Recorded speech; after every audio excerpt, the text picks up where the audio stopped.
LA 침례교회 주일 오전 예배에 함께 참석하신 모든 분들을 주님의 이름으로 환영합니다. 오늘은 요한계시록 2장 8절로 11절까지 있는 말씀, 지난 시간에 저희들이 에베소 교회에 보내진 편지를 통해서 함께 교훈의 말씀을 나누었고, 오늘은 서머나에 있는 교회 천사에게 편지하라고 명령하신 그 편지의 내용을 가지고 오늘 함께 말씀을 나누도록 하겠습니다. 요한계시록 2장 8절로 11절까지 있는 말씀을 제가 받들어 읽겠습니다. 서머나에 있는 교회의 천사에게 편지하라. 처음이요 마지막인 이, 곧 전에 죽었다가 지금 살아있는 이가 이것들을 말하노라. 내가 내 행위와 환난과 궁핍을 알며 그러나 내가 부유하도다. 또 스스로 유대인이라 하나 유대인이 아니요 사탄의 회당인 자들의 신성모독을 아노라. 내가 장차 당할 그것들 가운데 어떤 것도 두려워하지 말라. 보라, 마귀가 너희 중에서 몇 사람을 감옥에 던져 너희를 시험하리니 너희가 열흘 동안 환난을 당하리라.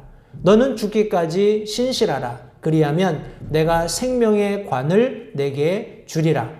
귀 있는 자는 성령께서 교회들에 말씀하시는 것을 들을지어다. 이기는 자는 둘째 사망의 해를 입지 아니하리라. 오늘 본문의 말씀을 가지고 서머나에 있는 교회의 천사에게 보낸 편지의 내용으로 죽기까지 충성하라, 이런 제목으로 함께 말씀을 나누도록 하겠습니다. 말씀을 위해서 잠시 기도하겠습니다. 살아계신 아버지 하나님, 감사합니다. 오늘 복된 주일 사랑하는 성도들을 한자리에 불러 모아주셔서 살아계시는 하나님 앞에 영과 진리로 예배드릴 수 있는 놀라운 특권, 이 시간 다시 한번 감사드립니다. 오늘 특별히 나누게 될 말씀을 통해서 아시아의 소아시아 지역에 보내진 7 교회들의 주신 말씀 속에서 유일하게 2 교회가 하나님께 칭찬을 들었는데, 그 2 곳 중에 한 곳인 우리 서머나에 보내진 편지를 통해서 이 아침에 교훈을 얻기 원합니다. 이 말씀 속에서 특별히 죽기까지 충성하라고 말씀하신 예수님의 말씀의 의미가 무엇인지 우리가 함께 말씀을 상고하기 원하는데, 성령 하나님께서 이 시간, 이 말씀 전하는 시간 주장해 주셔서 소중히 입술을 통해서 전달되는 말씀이 성도들에게 큰 격려와 위로, 도전의 말씀이 될 수 있도록 사용하시기 원합니다. 온전히 예배를 통해서 드려지는 말씀, 함께 나누게 되는 말씀 통해서 살아계신 하나님 한 분만이 영광 받으시기를 다시 한번 간절히 바라옵고 예수님의 귀하신 이름으로 기도했습니다. 아멘. 지난 시간에 제가 말씀드렸던 몇 가지 요한계시록, 특별히 7 소아시아에 보내진 교회들에서 발견되는 공통점 몇 가지를 제가 말씀을 드리겠습니다. 지금 지도에서 보여지는 것처럼 반모섬에서 성령의 그런 감동하심으로 예수 그리스도의 명령에 따라서 이제 사도 요한이 서신을 쓰게 되는데, 여기 참 재밌게도 가까운 지역부터 시계 방향으로 교회가 명시가 되었고 서신을 보내라는 명령을 받았습니다. 해서 반모섬에 유배되어 있으면서 가장 가까운 에베소 교회에 먼저 편지를 보냈고, 이 편지를 저희가 지난 시간에 함께 살펴보았습니다. 에베소 교회에 예수님께서 편지를 쓰라고 명령하셨을 때 거기에 나타났던 예수님은 7 금 촛대 사이를 거니시면서 7 별을 손에 쥐고 계신 분으로, 오른손에 쥐고 계신 분으로 묘사가 되셨어요. 다시 말해서 교회가 가장 큰 관심사로 예수 그리스도께 자리 잡고 있다는 사실을 에베소 교회에 보낸 서신을 통해서 우리가 확인할 수 있고, 더 나아가서 예수님께서 간절히 교회들에게 원하시는 것이 있다면 첫사랑을 회복하는 겁니다. 늘 그렇게 하나님께서 원하시는 그런 여러 가지 행위들, 수고, 그리고 인내, 이런 모든 것들을 보이는 것들도 좋지만 그 과정 속에 타성에 젖는다든지 매너리즘에 빠진다든지 해서 그런 사랑이 동기가 되지 않아서도 얼마든지 그런 일을 할 수 있잖아요. 그러나 예수님께서 원하시는 것은 다시금 사랑을 회복하는 겁니다. 그렇게 해서 처음 하나님께서 가지고 계셨던 우리 모든 인류를 향한 사랑, 다시 말해서 생명나무에서 나는 과실을 따먹을 수 있는 영원한 생명을 소유한 채 하나님과 교제하는 것을 원하신다는 것을 우리 에베소 교회에 보낸 서신을 통해서 우리가 함께 확인해 보았습니다. 오늘은 두 번째 서신 서머나 지역에 보낸 우리 서머나에 있는 교회의 우리 천사에게 보낸 치리자에게 보낸 그런 편지가 되겠습니다. 보시는 것처럼 서머나는 굉장히 이 바다에 가깝죠. 항구 도시입니다. 굉장히 아름다운 도시예요. 제가 나중에 조금 더 추가적으로 우리 내용에 들어가서 설명을 드릴 텐데 오늘은 서머나 교회에 보낸 편지들을 함께 보겠습니다. 일반적인 형식이나 내용에 대해서 제가 지난 시간에 말씀을 드렸는데 도입 부분에 똑같이 나타나는 한 두 가지 정도 특징이 있습니다. 뭐냐 하면 어떤 교회의 천사가 대상이 되는 거예요. 그리고 그들에게 편지하라는 명령이 주어졌습니다. 성도님들, 우리 특별히 청소년들하고 얘기하다 보면은 그런 얘기 많이 듣습니다. 질문을 많이 들어요. 여러분들 혹시 그런 생각을 해보셨거나 아니면 여러분들의 자제나 우리 주변의 어린아이들이 그런 질문을 했는지 모르겠어요. 왜 하나님이 하필이면 이렇게 책으로 글로 우리에게 자기 자신의 말씀을 하셨냐라는 거죠. 하나님이라면 뭐든지 하실 수 있고 모든 것이 가능하신 분인데 왜 테이프 레코딩으로 이렇게 녹음을 해가지고 우리에게 주시거나 아니면 다른 많은 것들이 있잖아요. 그죠? 그런데 왜 하필이면 글로 기록해서 우리에게 주셨을까요? 이 질문을 한번 생각해 보시고 여기 성경도 우리 다니엘서도 마찬가지고 다른 여러 서신 우리 구약이나 신약 말씀들을 우리 함께 공부하다 보면 항상 하나님께서 기록하라 혹은 이것은 기록하지 말아라 이런 식으로 표현하시는 내용들이 있어요. 왜 하나님께서 서신으로 이렇게 기록하게 하셨는가.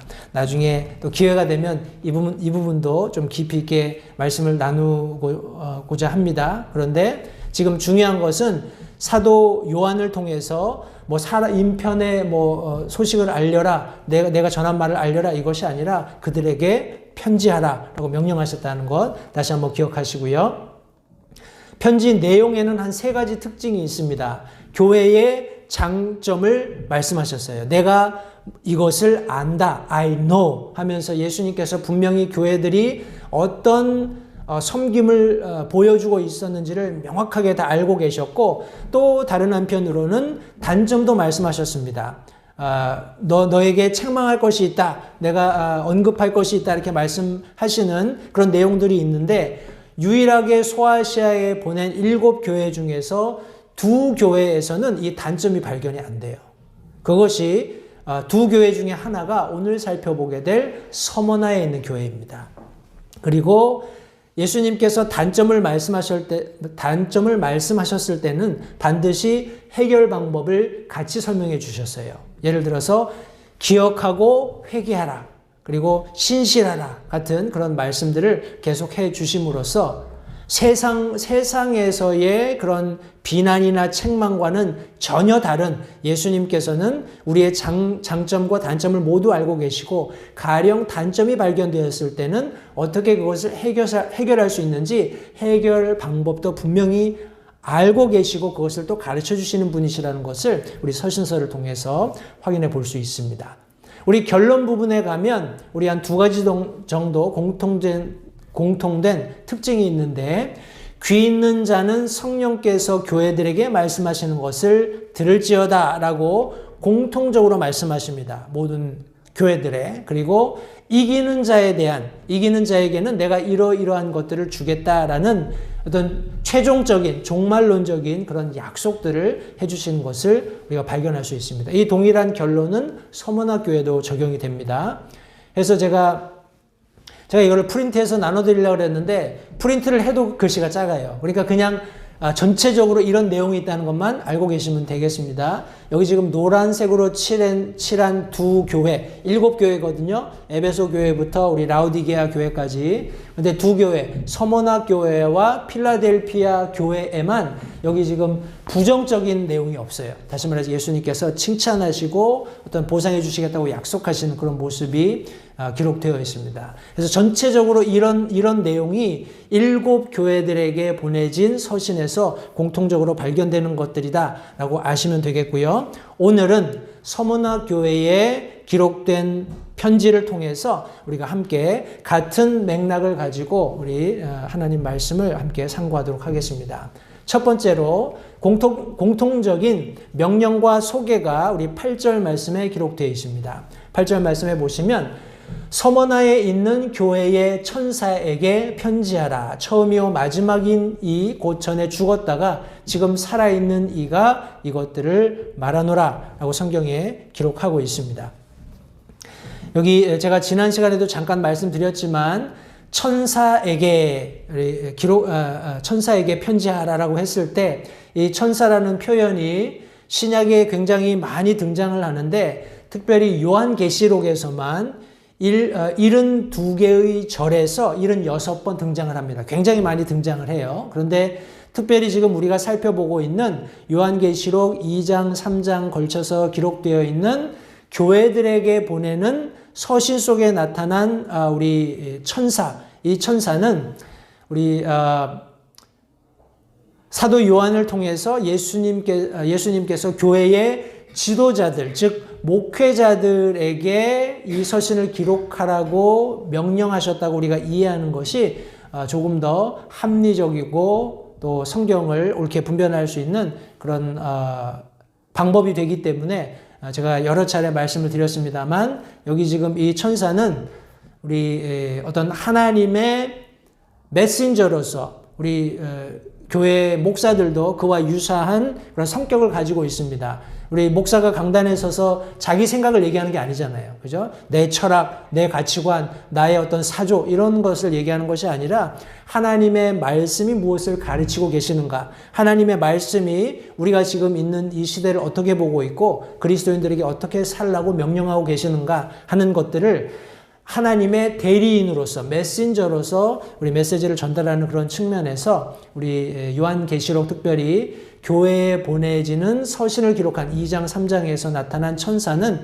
우리 교회의 지도자들 목회자로 보는 것이 합당하다. 이렇게 제가 좀 정리를 하고 넘어가도록 하겠습니다.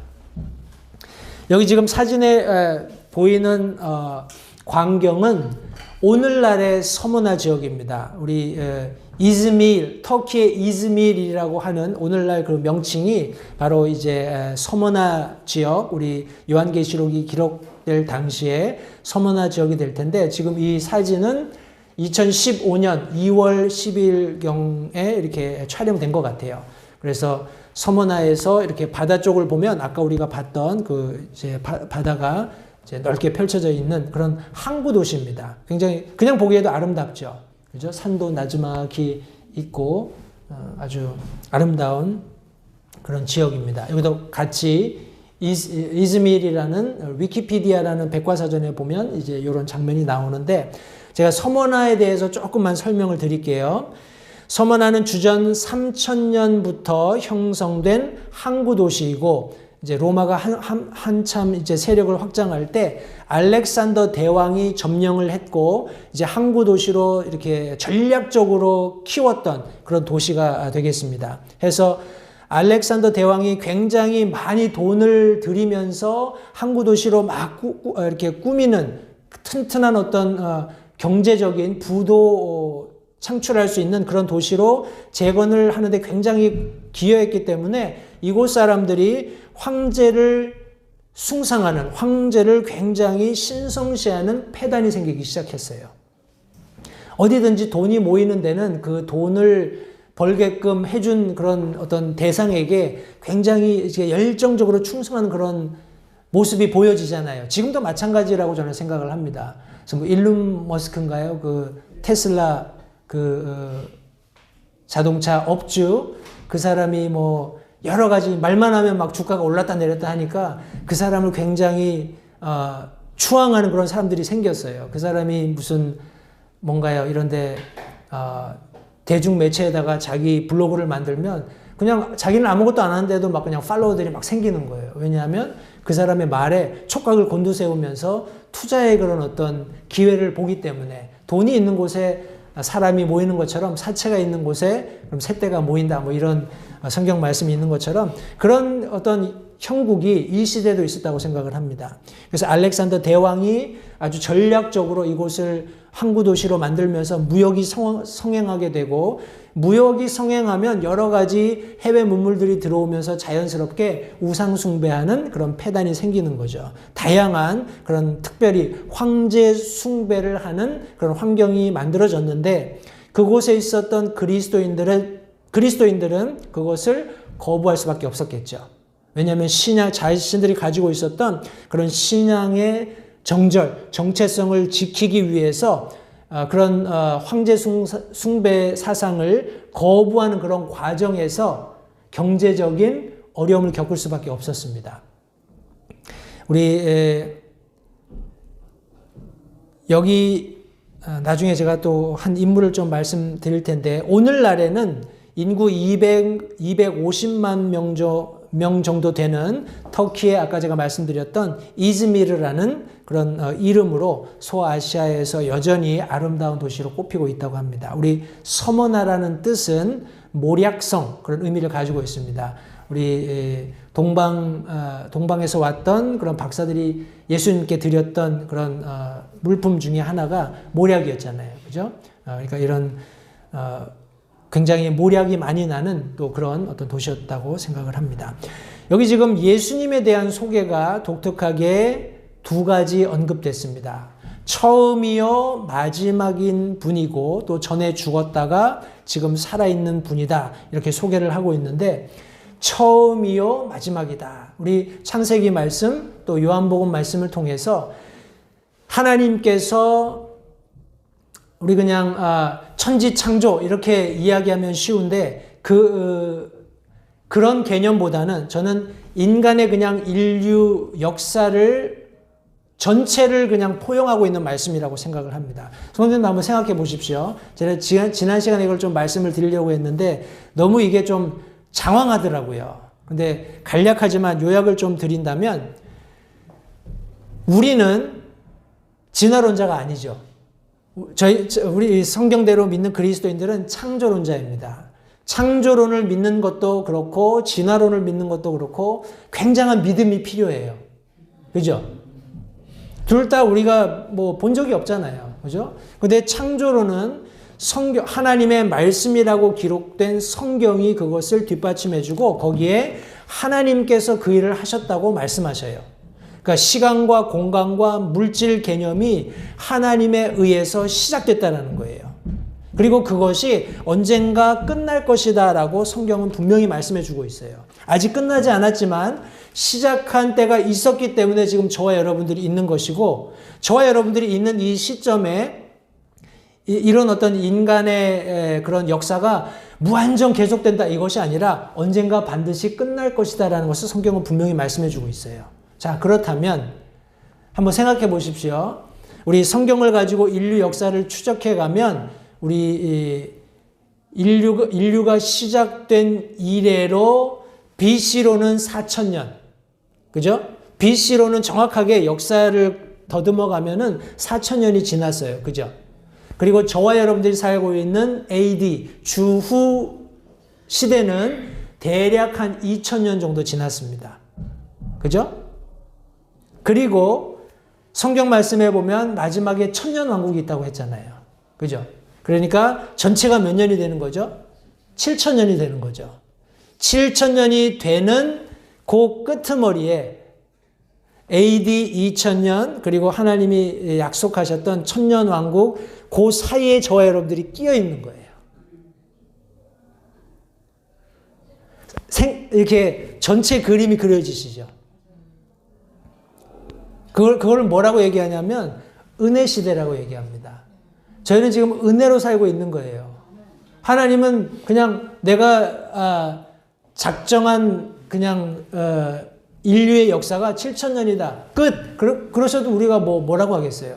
아무 할 말이 없잖아요. 그죠? 그런데 처음 하나님께서 창조를 시작하시면서 그 창조를 완성하실 때까지의 기간을 정하셨을 때 그것이 예수님 안에서 예정되었다는 겁니다. 예수님께서 하나님이 창조하실 때 거기 계셨고 하나님이 말씀하시는 모든 말씀이 그대로 실행이 되어서 창조가 시작됐는데 그 말씀하신 분이 바로 하나님이셨고 그 말씀 자체가 예수님이셨고 그 예수님이 곧 하나님이셨다고 가르치고 성경은 말씀하고 있어요. 예수님께서 시작하셨고 예수님께서 천년 왕국을 통치하시면서 이제 인류의 역사가 완성이 되는 겁니다. 그리고 나면 이제 영원히 시작되는 거잖아요. 그렇죠? 예수님을 이와 같이 그냥 나는 처음이고 마지막이다라고 얘기했을 때 아, 예수님이 처음이고 마지막이구나. 이게 아니에요. 얼마나 예수님 안에서 우리가 이 말씀을 이해하면 황홀한지 감격스러운지 모르겠어요. 그분으로 말미암아 세상이 시작되었고 그분으로 말미암아 세상이 끝나게 될 건데 천년 왕국 이전에 AD 2000년 그 끄트머리에 저와 여러분들이 지금 존재하면서 이 귀한 예수 그리스도로 말미암는 복음을 전해 들었고 이 복음을 전할 수 있는 그런 대사로서의 특권을 누리고 살고 있는 거예요. 우리가 얼마를 가졌냐, 우리가 얼마를 배웠냐, 세상에서 어떻게 평가되고 있느냐 아무 의미 없습니다. 아무 의미 없어요. 우리가 예수님 앞에 서게 되면 예수님께서 물어보시는 거는 딱 한 가지예요. 내가 너 이만큼 세상에 있을 때 줬는데 그거 가지고 뭐 했냐? 여러분 어떻게 대답하실래요? 아, 하나님 얼마나 빡빡한 분인지 내가 알기 때문에 이거 내가 묻어놓고 여기 있습니다. 이렇게 하시면 안 되겠죠. 부지런히 장사하셔야 돼요. 부지런히 우리 여기 성경이 하고 계신 것처럼 하나님께서 우리가 하고 있는 수고를 다 아십니다. 너의 행위를 안다. 너의 수고를 안다. 너의 인내를 안다. 다 안다고 평가해 주실 거예요. 낙심하지 마시고 부지런히 이 처음이고 마지막이 되시는 그분 안에서 우리에게 생명을 주시는 한 최선을 다해서 수고해서 주님 앞에 서게 될 날을 준비하시기 바랍니다. 그런데 보십시오. 예수님께서 처음이고 마지막이라고 말씀하셨을 뿐만 아니라 인간 역사의 실제적인 주인이고 주권자이라고 말씀하셨을 뿐만 아니라 전에 죽었다가 지금 살아있는 이 인류 역사를 통틀어서 죽음을 이긴 유일한 분으로 설명이 됐어요. 그죠? 전에 죽었지만 지금 살아있다라고 말씀하고 계세요. 지금 여기서 지금 살아있다라고 하는 이 생명은 영원한 생명을 의미합니다. 따라서 예수님께서 시작하셨고 끝내시는 이 인류 역사에서 그분 안에 있으면 이분과 함께 우리가 육신적으로는 죽음을 경험할지 몰라도 이분이 가지고 있는 생명 안에서 영원한 생명을 함께 공유하게 될 것을 말씀하고 계신 거예요. 이런 예수님께서 지금 교회에 말씀하고 계신 겁니다. 과연 서문학 교회는 어떤 상황이었을까요? 우리 9절, 10절, 2절 말씀해 보시면 내가 내 행위와 환난과 궁핍을 안다 말씀하셨어요. 그런데 행위와 환난과 궁핍을 안다라고 말씀하시면서 지금 하나님이 보시는 서문학 교회 성도들 이런 환난과 궁핍을 경험하고 있지만 하나님이 보시는 관점에서 어떠한 사람들인지 여기 말씀하시는데 그러나 내가 부유하도다 말씀하셨어요. 또 스스로 유대인이라고 하나 유대인이 아니요 사탄의 회당인 자들의 신성모독을 아노라. 내가 장차 당할 그것들 가운데 어떤 것도 두려워하지 말라. 보라 마귀가 너희 중에 몇 사람을 감옥에 던져 너희를 시험하리니 너희가 열흘 동안 환난을 당하리라 라고 말씀하고 있습니다. 여기 말씀해 보면 예수님께서 세 가지를 아신다고 말씀합니다. 내 행위 그리고 환난 tribulation 그리고 궁핍 이 세 가지를 안다라고 말씀하셨어요. 성도들 우리가 환난이라고 하면 우리 트리빌레이션 이렇게 얘기하면 외부에서 박해나 이렇게 압박이 있을 때 그것 때문에 어려움을 당하는 거, 그런 걸 우리 환난이라고 합니다. 트리빌레이션이라고 해요. 그리고 개개인이 경험하고 있는 어려운 일, 아니면 재난, 혹은 그 재난을 가져다주는 원인, 이런 것들을 트리빌레이션이라고 합니다.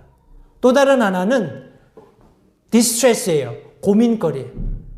고민 없는 사람이 어디 있습니까? 그죠? 그런데 예수님 섬기는 것 때문에, 내가 주의 일을 하는 것 때문에 당하는 고난, 시련, 어려운 일, 아니면 고민거리, 그게 있다면 성도님들, 저와 여러분들은 성경적인 그런 의미에서 환난을 겪고 있는 거예요. 제가 앞서 말씀드렸지만 이 서머나 지역에 성행하고 있었던 황제 숭배 사상, 그런 것들을 이 그리스도인들이, 서머나 교회 성도들이 그것을 수용할 수 없었기 때문에 겪어야 했던 환난을 한번 생각해 보십시오. 내가 뭔가 다른 사람들처럼 경제활동을 하려고 합니다. 그런데 경제활동을 하려고 하면 보십시오. 많은 무역상들이 모이게 되면 자연스럽게 거기에 이제 뭐 조합 같은 게 생기잖아요. 그죠? 조합에 내가 가입을 하려면 적어도 조합에서 요구하는 어떤 뭐 종교적인 활동을 동참해야 돼요. 가령 예를 들어서 우리 무슨 조합 모임이 있다. 그런데 모임을 우리가 뭐 어떤 신전에서 하고, 그 신전에서 드리는 그런 뭐라고 하나요? 그런 우상 숭배 차원의 그런 형식이겠지만, 제가 일전에도 말씀드렸습니다만 그런 정치권이나 아니면 어떤 경제권에 있는 사람들이 사람들의 어떤 페이버를 얻기 위해서 오만 대 다 가잖아요.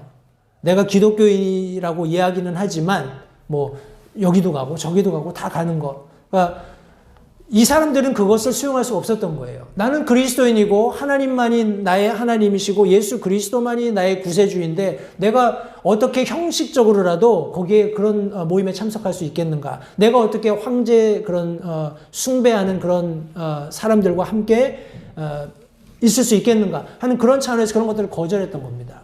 그런 모임에 가지 않으면 자연적으로 어떤 경제적인 활동을 하는 것들이 제약이 되겠죠. 그러니까 위축이 되는 거예요. 그러면서 사람들에게 손가락질을 당하기 시작하는 겁니다. 그러니 이 사람들이 당했던 환난이라는 것은 궁핍을 초래할 수밖에 없었던 거예요. 다른 사람이 가지는 것을 내가 가질 수 없게 되는 당연한 결과들을 맞이하게 된 겁니다. 근데 성경은 뭐라고 말씀하고 있냐면, 그러나 내가 어떻다고요? 부하다. 그러나 내가 부하다. 성경이 말씀합니다. 성도님, 어저께 우리 주한이하고도 이런 얘기를 했어요. 이제 자기는 그런 막 이렇게 스트러글링 하는 거, 파이낸스 가지고 막 스트러글링 하는, 고민하는 그런 상황이 안 되었으면 좋겠다. 이렇게 얘기를 하더라고요. 그러면서, 교회에서 일하는 사역자들은 다 가난한 것 같아. 막 이런 얘기 하죠. 그래서 제가 그랬어요. 네가 생각하는 리치의 개념이 뭐냐? 그랬더니 그럼 뭐 돈 걱정 없는 그런 얘기를 하더라고요. 그래서 제가 이제 성경 공부하던 이게 기억이 나서 얘기를 해줬어요. 리치라는 개념은, 부요하다라는 개념은 필요 이상의 돈, 재산을 소유하고 있는 것을 말한다. rich. 그러니까 성경이 말씀하고 있는 자족함을 가지고 하나님을 섬기는 것이 유익이 있다라고 말씀하셨을 때 그 자족감은 rich에서 오는 게 아니에요. 그죠? 내가 2층짜리 뭐 5베드룸, 3바스 뭐 이런 집에 살아야 어떤 나에게 만족감이 있다 그러면 그건 문제죠. 그죠? 그런데 단칸방, 방 하나, 화장실 하나, 뭐 부엌도 손바닥 많고, 뭐 거실에 소파 하나 있고, 그래도 거기 앉아있으면 너무 행복해. 그럼 자족한 거예요. 리치하고 나는 아무 상관이 없지만 나는 자족한 거예요. 그러니까 그런 환난, 그런 궁핍에도 불구하고 이 서문학교의 성도들에게는 불평불만이 없었어요. 그냥 계속해서 하나님을 꾸준히 섬기는 행위가, works가 있었던 거예요. 하나님이 그거를 보셨던 겁니다. 내가 네 행위를 알아. 네가 환난을 당하고 있고 궁핍한 것도 알아. 네가 우상 숭배하는 것을 거절했기 때문에 당하고 있는 경제적인 고난을 알아. 그러나 네가 부유한 거야. You're rich. 여기 재밌는 표현이 있어요. 그 분은 대체로 새로 얻은 것을 시사한다. 이렇게 되어 있습니다.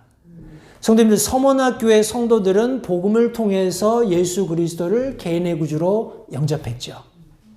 예수 그리스도를 개인의 구주로 영접했다라는 것은 세상을 시작하신, 세상을 끝내신 바로 그분을 내가 마음에 영접한 거잖아요. 전에 죽었지만 지금 살아 계신, 영원한 생명을 소유하고 계신 그분을 영접한 거잖아요. 뭐가 필요합니까? 그죠? 서문학교의 성도들은 모든 것을 다 가지고 있는 성도들이었어요. 우리 야고보서 말씀에 보면 이런 말씀이 있습니다. 내 사랑하는 자들아 귀를 기울이라. 하나님께서 이 세상의 가난한 자들을 택하사 믿음에 부요하게 하시고 또 자신을 사랑하는 자들에게 약속하신 왕국의 상속자들로 삼지 아니하셨느냐. 저와 여러분들이 부자가 아닌 게 저는 개인적으로 얼마나 감사한지 모르겠어요. 성도님들은 모르겠지만 저는 부자가 아닙니다. 부자가 아니기 때문에 감사해요. 하나님께서 이 가련한 인생을 부르시고 구원하시고 믿음 안에서 부요하게 하시고 이제 저 왕국의 상속자들을 삼아주신 것, 이것이 얼마나 큰 특권이며 놀라운 은혜인지 모르겠습니다.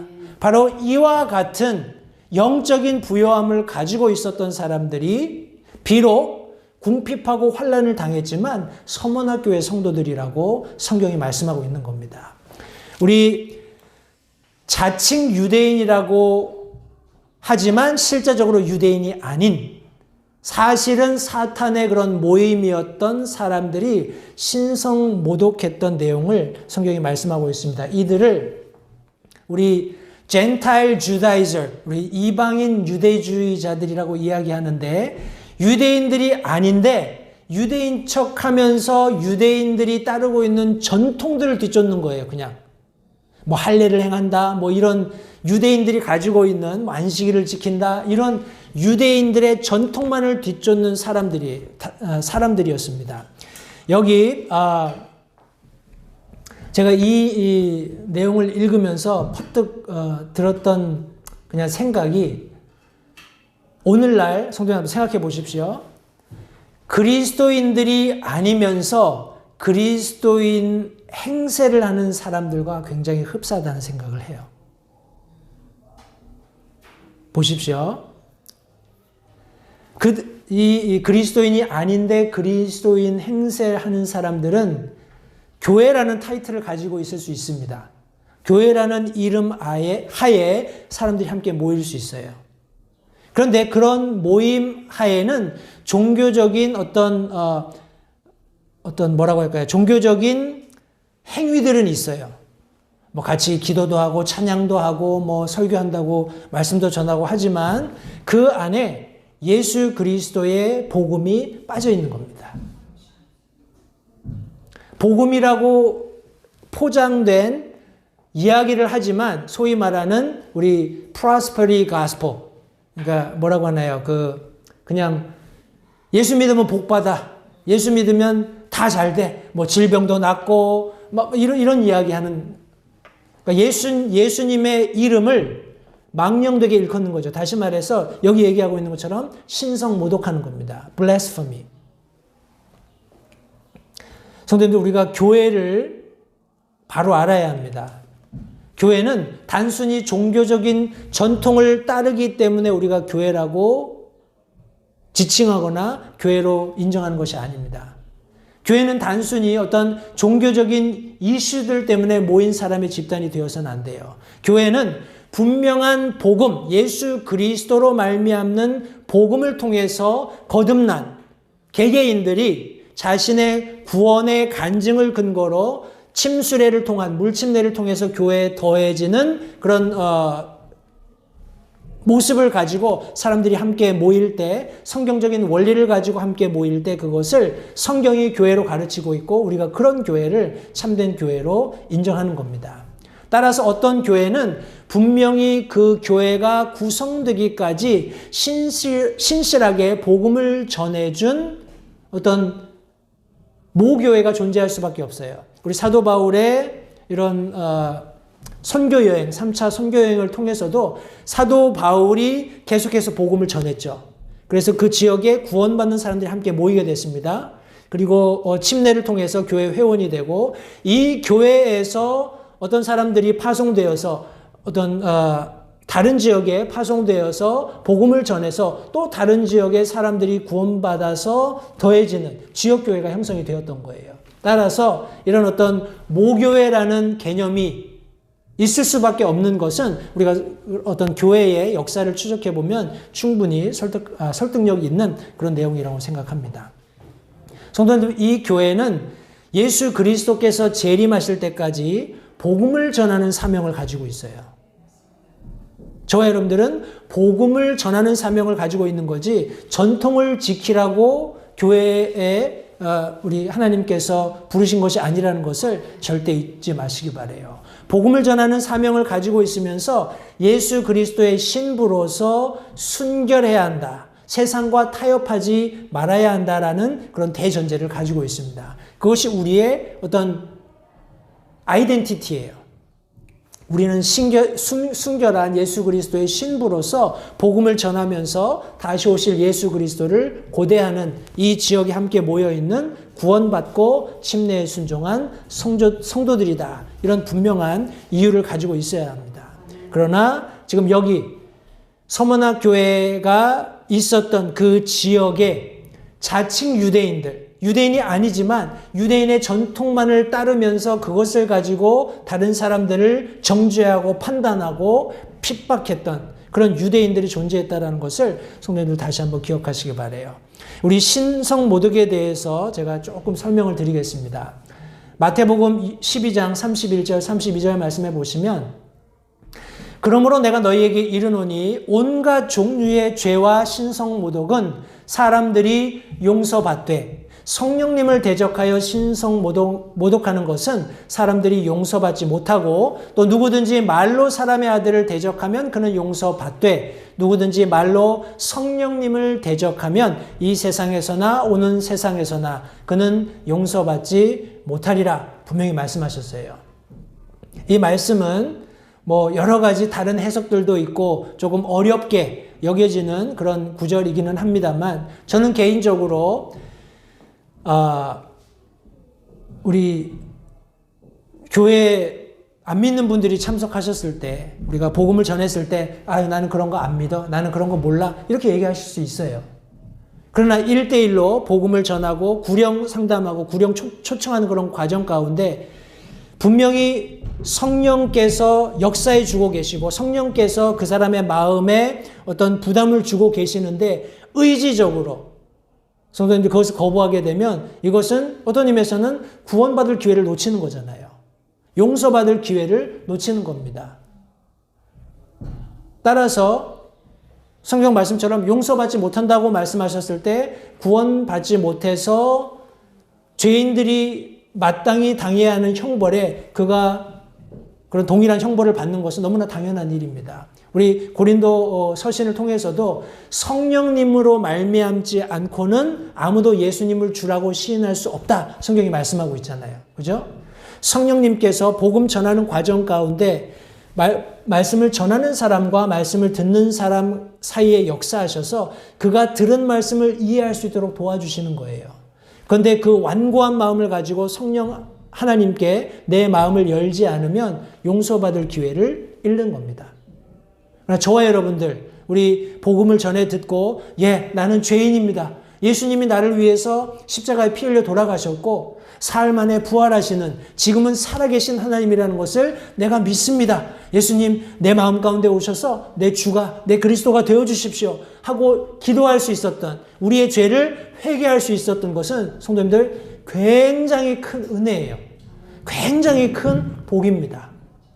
그런데 그렇지 않은 사람들이 있다라는 거예요. 특별히 이 시대에 이 젠타일 주다이저, 그러니까 이방인이지만 유대인인 행세를 하면서 신성모독했던 이 사람들이 처할 운명이 지금 여기 이 말씀 속에 잘 기록되어 있습니다. 이 말씀은 마가복음에도 누가복음에도 동일하게 기록되어 있습니다.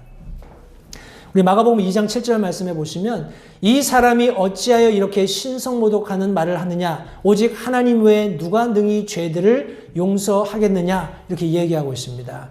여기 예수님께서 동네에 들어가셔서 말씀 전하실 때 우리 내 친구들이 우리 아픈 친구를 데리고 와서 지붕 천장을 뜯어가지고 이렇게 내렸던 그 사건 기억하시죠? 그때 예수님께서 그 지붕에서 달아 내렸던 그 마비병 환자에게 아들아 내 죄를 용서받을지어다 하신 말씀에 대해서 서기관들이 이제 이렇게 얘기를 하는 겁니다. 이거 신성모독이다. blasphemy 하면서 죄들을 용서하는 것은 하나님만 하실 수 있는 일인데 어떻게 사람인 네가 감히 그런 말을 하냐 하면서 예수님을 이렇게 평가했던 그런 이야기입니다. 예수님이 죄를 용서하실 권세가 있다는 것을 아는 것, 성도님들 우리가 하나님 앞에 예수님 이름으로 나가서 우리의 죄를 용서해 주시도록 기도했던 것, 이것은 신성모독과 아무 상관이 없어요. 근데 세상 사람들은 눈이 가려져 있습니다. 예수님은 그냥 유대인으로 그 예수님 당시에 있었던 뛰어난 랍비, 스승 혹은 탁월한 어떤 소위 말하는 종교 지도자, 이 정도로 여기는 것이 일반적인 그런 오늘날도 유대인들이 바라보는 예수님입니다. 그러나 예수님께는 분명히 죄를 사할 권세가 있으셨던 것을 성도님들 기억하시기 바라요. 누가복음 22장 65절에는 다른 많은 것들로 그분을 대적하며 신성모독하는 말을 하더라. 예수님을 계속해서 대적하는 겁니다. 여러 가지 다양한 말들로. 성도님들 본질적으로 신성모독이 어디서 나오는지 아세요? 성경 말씀에 의하면 마음에서 나옵니다. 신성모독도 여러 가지 사람이 가지고 있는 죄의 본성 중에 하나예요. 그것이 마가복음 7장 말씀에 기록되어 있는데 21절로 23절 말씀에 보시면 속에서 곧 사람들의 마음에서 뭐가 나오는지 보십시오. 악한 생각, 간음, 음행, 살인, 도둑질, 탐욕, 사악함, 속임, 색욕, 악한 눈, 신성모독, 교만, 어리석음이 나오는데 이 모든 악한 것이 속에서 나와 사람을 더럽게 하느니라 말씀하셨어요. 신성모독이 그 중에 하나입니다. 마음속에서 나와서 사람을 더럽히는.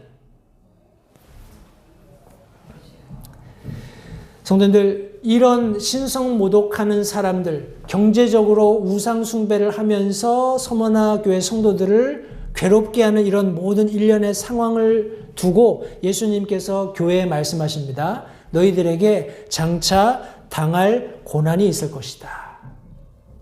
참 힘 빠지는 소리 아닌가요? 너희 환난 당하고 궁핍하고 이런 말도 안 되는 그런 이방 유대인들, 유대인 아니면서 유대인 척하는 사탄의 그런 모임, 그런 사람들이 그 지역에 있는 거 내가 다 아는데 그런데 고난 받을 거야. 이렇게 말씀을 하셔요. 그러면서 두 가지를 얘기해 주십니다. 마귀가 너희 중에서 몇 사람을 감옥에 던져 넣고 시험할 것이다. 성도님들, 우리 글쎄 뭐 적절한 예일지는 모르겠습니다. 우리 코비드-19 코로나 사태가 있었을 때 많은 목사님들이 실제적으로 어떻게 얘기할까요? 현실과 믿는 믿음 사이에서 굉장히 갈등을 많이 했어요. 이건 지금 닥쳐 있는 현실이잖아요.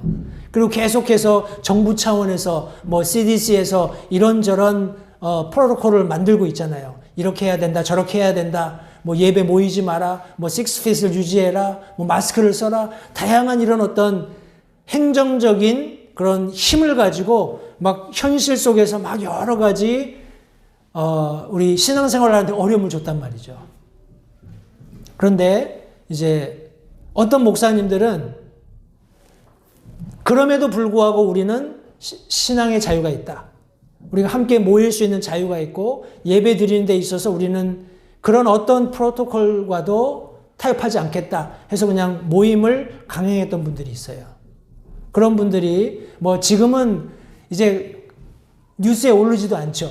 그죠? 근데 그 당시에는 대서특필이 많이 됐습니다. 이런 사람들이, 이런 이제 목사님들이 실제적으로 이제 어떤 감옥에 들어간다든지 아니면 집에 감금된다든지 이런 일들이 있었어요. 그런 뉴스들이 이제 나오면서 이제 어떻게 하게 될까요? 그런 시도를 하려고 그런 시도를 하려고 하는 사람들에게 이제 옐로우 카드 주는 거죠. 니네도 하면 이렇게 돼? 근데 지금은 전혀 없습니다. 마귀가 너희 중에 몇 사람을 감옥에 던져 넣어서 시험할 거야. 너희가 당하는 환난 때문에, 고난 때문에, 혹은 그런 이방 뭐라고 얘기해야 될까요? 같은 유대인이라고 하지만 전혀 유대인이 아니면서 신성모독하는 그런 사람들에 의해서 실제적인 이제 고난을 받을 것이다. 라는 것을 여기 지금 얘기해 주고 있습니다. 성도님, 우리가 믿는 지금 이 시대에도 그리스도인들이 당하는 고난들은 실제적인 겁니다. 실제적인 거예요. 그런데 여기 뭐라고 말씀하시냐면 열흘 동안 그런 환란이 있을 것이다 라고 얘기해 주십니다. 우리 열흘이라는 그런 날수에 대해서 정확히 이것이 10일일지 10년일지 아니면 10달일지 정확히 알 수 없지만 성경은 이것이 충분히 검증이 될 수 있는 기간이라고 설명하고 있어요. 이런 유사한 표현이 어디 나오냐면 다니엘서에 나옵니다. 우리 다니엘과 세 친구가 우상에게 바쳐진 음식을 먹도록 이렇게 허용되었을 때 이 아이들이 그걸 거부했잖아요. 거부하면서 열흘 동안 시험하셔서 우리에게 물과 콩만 주어서 마시게 한 뒤에 우리를 한번 다른 아이들과 평가해 보십시오 하는 이 말이 그 내시 그 총 책임자에 의해서 받아들여졌어요. 그래서 그가 이 일에서 그들의 말에 동의하여 열흘 동안 그들을 시험했다라고 여기 성경에 기록하고 있습니다. 다시 말해서 충분히 검증할 수 있는, 그러니까 객관적으로 그것을 제시한 사람도 그리고 그것을 프루브해야 되는 사람도 그래 열흘 정도면 충분해라고 같이 동의해서 이렇게 이 다니엘서 1장 12절 14절에는 이런 말씀이 기록된 겁니다. 따라서 요한계시록에서 예수님께서 마귀가 너희 중에 몇 사람을 감옥에 넣어서 시험할 텐데 이 시험은 너희가 신실한 믿음을 지키고 있다는 것이 충분히 검증될 기간 동안에만 한정적으로 주어질 것이다 라는 것을 여기 지금 말씀해 주고 계신 것입니다. 우리 욥기도 마찬가지죠. 그리고 다른 예언서들을 통해서도 우리 믿는 자들, 선택받은 자들을 위해서 하나님께서 그 날수를 짧게 하지 않으시면 그것을 견딜 사람이 없다고 했습니다. 하나님께서는 우리의 어떤 ability라고 해야 될까? 우리의 능력, 우리의 capacity, 우리가 감내할 수 있는 그런 정도를 알고 계세요. 그죠? 하나님이 다 알고 계시기 때문에 시험 당할 즈음에 피할 길을 내신다고 했잖아요. 그래서 우리가 그것을 다 감당할 수 있게 하신다고 하셨으니까 성도는 우리가 어떤 모양으로 우리의 삶에서 고난을 당하더라도 참고 인내하면서 이런 분명한 약속을 주신 예수 그리스도를 신뢰하시는 저와 여러분들이 되었으면 좋겠습니다. 우리 세 번째 개별적인 책망 해결 방법은 없습니다. 성도님들, 하나님께서 저와 여러분들의 삶을 보실 때 누구야 하면서 네가 고난당하는 거 알아, 네가 어려운 환경에 있는 거 알아 하면서 내가 너에게 책망할 것이 하나도 없다. 그럼 얼마나 기분이 좋으시겠어요? 얼마나 기쁘시겠어요? 그죠? 서머나 교회에 그런 책망이 없었어요. 저와 여러분들도 서머나 교회 같은, 필라델피아 교회 같은 그런 믿음을 함께 유지할 수 있었으면 좋겠습니다. 네 번째, 개별적으로 명령하시고 칭찬하신 내용을 우리 10절 말씀에서 찾아볼 수 있을 텐데요. 내가 장차 당할 그것들 가운데 어떤 것도 두려워하지 말라 하시면서 너는 죽기까지 신실하라 이렇게 말씀하고 계세요.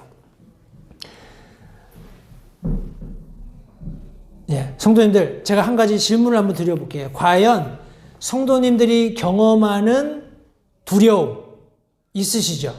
그죠? 그 두려움의 실체가 뭘까요? 내가 무엇인가를 두려워해요. 그런데 그 두려움을 가져다 주는 실체가 뭘까요?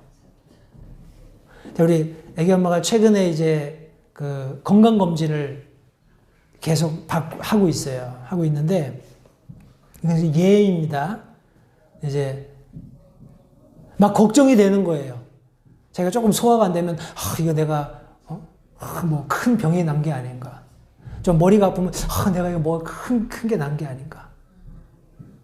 그런 두려움을 겪잖아요. 그죠? 그 두려움의 실체가 뭘까요? 두려움의 실체는 미지예요. 미지. 내가 모르니까. 내가 뭐 뱃속을 열어볼 수도 없고, 머리를 열어볼 수도 없고, 뭔가 증상은 있는데 이게 왜 그럴까? 그럼 이제 막 인터넷을 뒤지면은 막 이상한 얘기들 막 나오잖아요. 머리 상상 속에서 막 그냥 점점 막. 그런데 여기 지금 하나님께서 내가 장차 당할 그것들 가운데 어떤 것도 두려워하지 말라라고 말씀하셔요. 왠지 아세요? 하나님이 인간의 역사를 시작하셨고 그분이 그 인간의 역사를 끝내시는 분으로서 그 안에 일어나는 모든 일들을 주관하시는 분이시기 때문에 그래요. 우리의 일거수일투족, 저는 그 표현이 굉장히 멋있다고 생각을 하는데, 내가 손을 드는 거, 발을 하나 드는 거, 하나님이 다 아시는 거예요.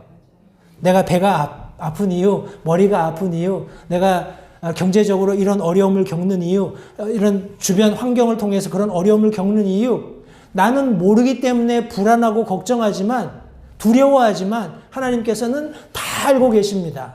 해서 하나님께서 장차 그런 일을 당할 건데 전혀 두려워할 필요가 없다라고 말씀하셔요. 왜냐하면 그분은 역사를 시작하시고 끝마치시는 이실 뿐만 아니라 그분은 실제적으로 그 역사 가운데에서 모든 것을 아시고 주장하시는 분이시기 때문에 그래요. 이 하나님께서 아브라함에게 말씀하십니다. 아브라함아 두려워하지 말라. 나는 내 방패요 내가 받을 지극히 큰 보상이니라. 아브라함의 두려움을 하나님께서 잠재워 주셨어요. 두려워하지 말아라. 내가 너를 지켜주실 것이고 네가 받아야 할, 누려야 할 모든 복들을 다 베풀어 주겠다라고 약속하고 계십니다. 신명기 3장 22절 말씀에 너희는 그들을 두려워하지 말라. 주 너희 하나님 그분께서 너희를 위해 싸우시느니라 하였노라. 성도님들, 우리가 인생에서 경험하는 모든 어려움들 하나님께서 다 책임지신다 약속하고 계세요. 그런 하나님을 믿고 신뢰하는 믿음이 저와 여러분들에게 필요하고, 단순히 이 육신 안에서 우리가 할 수 있는 일은 죽기까지 신실한 것입니다. 죽기까지 신실한 거예요. 제가 서머나에 관련된 좀 얘기를 해드릴게요. 주후 156년에 서머나 교회 장로로 폴리캅이라는 사람이 있었습니다. 아마 들어보신 분들도 계실 텐데, 이 사람이 양손에 이제 착고가 채워져서 광장으로 끌려 나옵니다. 이 폴리캅이라는 사람은 사도 요한의 가르침을 받았고 이 가르침대로 신앙생활을 했고, 이것을 그 서머나 지역에 있었던 사람들에게 잘 가르치는 아주 신실한 그런 주님의 종이었습니다. 근데 서머나 총독이 우리 폴리캅에게 얘기합니다. 당신이 만약에 황제가 주님이라고 고백한다면 모든 죄는 용서해 주겠다. 그냥 황제가 왕이다 라고, 황제가 주님이다라고 한마디만 해라, 이렇게 이야기를 해요. 그때 폴리캅이 얘기합니다. 저는 이제 나이가 86세입니다. 지금 내가 이 나이를 먹도록 주님께서는 내게 얼마나 신실하셨는지 모릅니다. 그분은 내게 어떠한 해도 끼치지 않았습니다. 그런데 지금 내가 나의 이 구차한 목숨을 구걸하기 위해서 나를 구원하신 주님의 이름을 어떻게 배반할 수 있겠습니까? 하고 그 어떤 사면의 조건을 거부하죠. 그래서 산채로 불태워져 죽이는 그런 화형에 처하게 됩니다. 근데 불이 막 타오르는 그 과정 속에 그것을 집행하는 집행관에게 폴리카비 얘기합니다. 당신은 나를 한순간 사라지는 불로 위협하지만 심판 때 영원히 꺼지지 않는 불이 당신을 기다리고 있다는 것을 기억하십시오. 이런 말을 남기고 순교했다고 해요. 성도님들, 서문학교의 성도들은 이런 놀라운 영적인 실제적으로 지도자를 두었을 뿐만 아니라 그 교회 성도들도 동일한 믿음을 가지고 있었고 그것을 지켰기 때문에 이런 고난을 경험하고 있었던 겁니다. 근데 예수님께서는 두려워하지 말라는 거예요. 아무것도 두려워할 필요가 없다. 그저 죽기까지 충성하면 된다. 그 이후에는 내가 모든 것을 책임진다 하는 이런 약속의 말씀을 주셨어요. 성도님들, 이것이 저와 여러분들에게 위로가 되어야 합니다. 해서 데살로니가 전서에 사도 바울이 편지하면서 그러므로 이 말씀들로 서로 위로하라. 잠자는 자들에 대해서, 그리스도 안에서 죽은 자들에 대해서 참 여러 가지 다른 생각들을 가지고 그들이 마음 아파하고 다른 생각들로 그런 분주할 때 분명한 마지막 때 일어날 일을 설명하면서 이 말씀들로 서로 위로하라. 성도님들, 저와 여러분들이 할 수 있는 일은 죽기까지 충성하는 겁니다.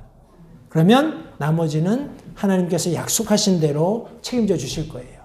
우리 마지막으로 공통적으로 주신 약속을 함께 나누고 마치겠습니다. 제가 말씀 페이지를 제가 빼먹었는데 10절 하반절부터 11절 말씀에 보시면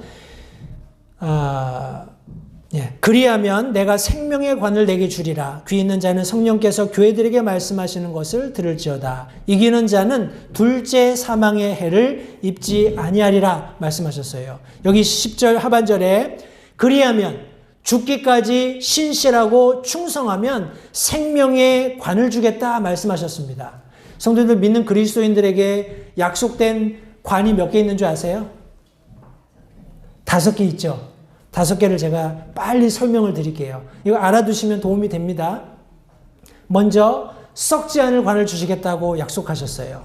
그리고 환희의 관, 기쁨의 관을 주시겠다 약속하셨습니다. 그리고 계시록 우리가 읽었던 2장 10절 하반절에 있는, 그리고 이 말씀이 동일하게 야고보서 1장 12절 말씀에도 있어요. 생명의 관입니다. 야고보서 1장 12절에 시험을 견디는 자는 복이 있나니 그가 단련을 받은 뒤에 주께서 자신을 사랑하는 자들에게 약속하신 생명의 관을 받으리라. 보십시오. 야고보서 말씀이 벌써 요한계시록 말씀을 다 설명하고 있죠. 시험을 견디는 자, 예수님께서 시험이 있을 것을 말씀하셨어요. 그죠? 그리고 그것이 열흘 동안 지속될 것이라고 말씀하시면서 장차 일어날 그 어떤 것도 두려워하지 말라라고 말씀하셨어요. 단지 필요한 것은 죽기까지 신실한. 하나님께서 기대하시는 것은 우리가 단련을 받는 겁니다. 불로 정죄해서 없어질 것 같은 은을 단련하는 것보다 더 값진 단련이 우리를 기다리고 있는데, 이렇게 단련됐을 때 비로소 우리가 주님을 사랑한다는 것이 검증되는 겁니다. 그런 사람들에게 생명의 관을 주시겠다고 성경이 약속하고 있는 거예요.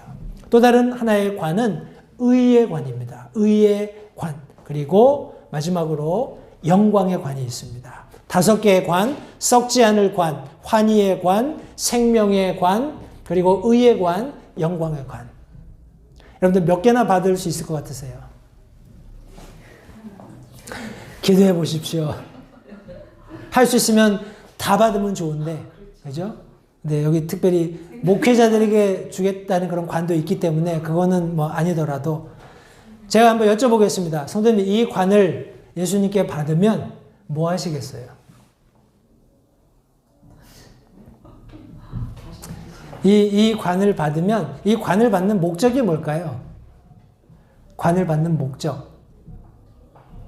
세상에서는 관을 받으면, 세상에서는 상을 받으면 어떻게 하나요? 집에다가 제일 잘 보이는 데다 딱 모셔놓잖아요. 그죠? 누구든지 집에 오면, 저게 뭐야? 이거 뭐, 이렇게 하잖아요. 그죠? 근데 우리 그리스도인들이 제 개인적으로 이런 관을 하나님께로부터 받는 목적은 나중에 그분을 뵐 때 부끄럽지 않은 구원을 받기 위해서 그렇습니다. 내가 무엇이라도 주님의 보좌 앞에 다시 돌려드릴 영광이 있어야 되잖아요. 그죠? 하나님 앞에서 내 영광은 아무 의미 없습니다. 왜냐하면 그때는 그분의 영광을 우리가 눈으로 볼 거기 때문에 그래요. 그 영광을 볼 때 성도님들, 내가 하나님께 드릴 이 뭔가 없다면 얼마나 부끄럽겠어요. 하나님이 나를 구원해 주셨는데, 하나님께서 내게 모든 필요를 공급해 주셨는데, 하나님께서 나를 모든 고난으로부터 구출해 주셨는데, 내가 그때 신실하지 못해서 이렇게 열거되어 있는, 성경에 약속되어 있는 면류관 중에 내가 한 개도 못 받았다니. 그럼 부끄러움이 있을 거잖아요. 그죠? 성도님들, 우리 성경에 약속된 이 면류관들 잘 기억하시고 이 말씀들 가서 잘 찾아 읽어보시고, 과연 나는 어떻게 하나라도 더 하나님이 약속하신 면류관을 얻을 수 있을까? 우리 지혜를 짜내시고 그런 삶을 사셔서 우리 주님 앞에서 면류관을 많이 얻으시기 바랍니다. 그리고 하나님 앞에 많이 돌려드릴 수 있게 되기를 바라요. 그런 제가 되기를 바라고 우리 모든 LA 침례교회 성도님들이 되시기를 바랍니다. 제가 지난주에 또 잠깐 설명을 드렸는데, 여기 성경에 보면 귀 있는 자는 성령께서 교회들에 하시는 말씀을 들으라고 말씀하셨는데, 영어 성경에도 마찬가지고 여기 귀가 단수입니다. He that hath an ear. 우리 귀는 두 개잖아요. 그죠? 그런데 성경에 귀가 있는 사람은 들으라는 거예요. 이것은 성도님들 단일함입니다. 지금 우리는 굉장히 복잡한 시대를 살고 있어요. 그죠? 사람들이 굉장히 많은 이야기를 듣습니다. 그리고 그 들은 다양한 인포메이션들을 근거로 해서 뭔가 판단하고 결정을 해요. 그런데 지금 예수님께서 교회들에게 서신을 보내면서 하시는 이 모든 말씀은 다양한 인포메이션이 아니에요. 그냥 하나입니다. 하나. 단일함으로 듣고 아멘하고 그것을 받고 그렇게 살면 되는 거예요. 단순함으로 하나님 앞에 접근해야 하는 겁니다. 귀 있는 자, 그 단순함을 가지고 하나님 앞에 나와서 하나님의 말씀을 경청하는, 청종하는 그리스도인의 삶을 여기 촉구하고 계시는 거예요. 그런 그리스도인의 삶을 살라고 성령께서 지금 교회들에게 말씀하고 계시는 겁니다. 성도님들, 단일한 마음으로 하나님 앞에 나오시고 하나님의 말씀을 듣게 되시길 바라요. 그렇게 하는 사람들에게 둘째 사망의 해를 입지 않겠다 말씀하셨어요. 성도님들, 우리는 두 가지 사망을 성경에 말씀하고 있는 것을 듣습니다. 첫째 사망은 뭔가요? 우리의 영혼이 몸과 분리되는 겁니다. 그죠? 우리의 영혼이 몸과 분리되는 것을 우리 첫 번째 사망, 우리 병원에서 사망 판단 받았다라고 얘기할 때 몸이 이제 더 이상 호흡을 멈추는 겁니다. 그리고 혼이 떠나가는 그런 상태를 우리 첫째 사망이라고 하는데, 둘째 사망은 좀 다릅니다. 둘째 사망은